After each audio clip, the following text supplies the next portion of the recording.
Did you know in an MSP, the number one reason why your clients churn is because of poor service delivery? It's amazing, isn't it? Being a technical business, and the one thing that lets businesses down is the technical side of things. Well, 9 times out of 10, it's maybe not the actual technicalities of it, it may be the people and the processes. And today I'm going to give you 5 things to focus on that will enable you to keep more of those customers that they're so hard to get. Here we go. So the first thing is we've got onboarding, but it's going to be really intentional.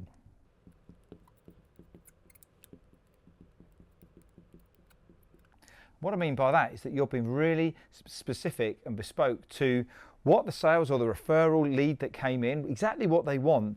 Now's the time to put the proof is in the pudding, is in the eating. So a really good onboarding process to start with to kick that off.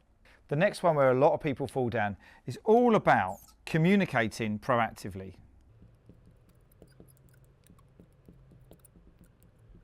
So the thing that we need to make sure here is that with this process, when the client comes on board, that the person who's doing the onboarding actually understands how that client wants to be communicated with.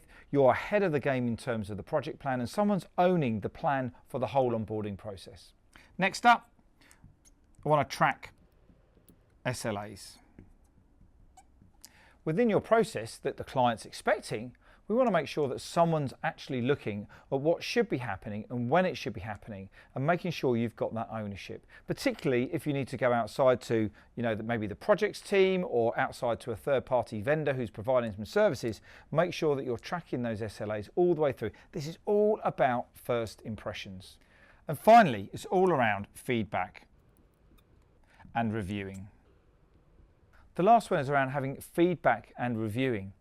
Just because your PSA says all the boxes are ticked and everything's complete and it's all nice and green, has that customer been wowed through the experience, have been welcomed into your business and into how you are going to help them and how you're going to deliver their service moving forwards? Just make sure that we're checking in, getting that feedback and reviewing regularly.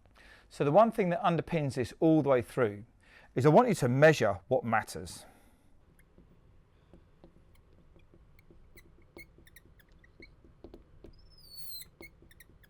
So this is the area that's going to underpin the process that you've just been through with that client.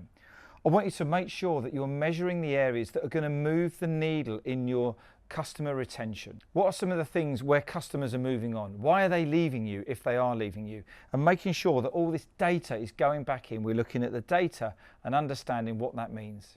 So hopefully you found this useful.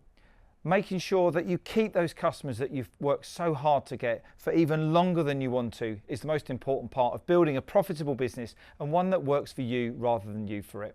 If you enjoyed this and you want some more of where this came from, then follow for more. See you soon. Have a great day.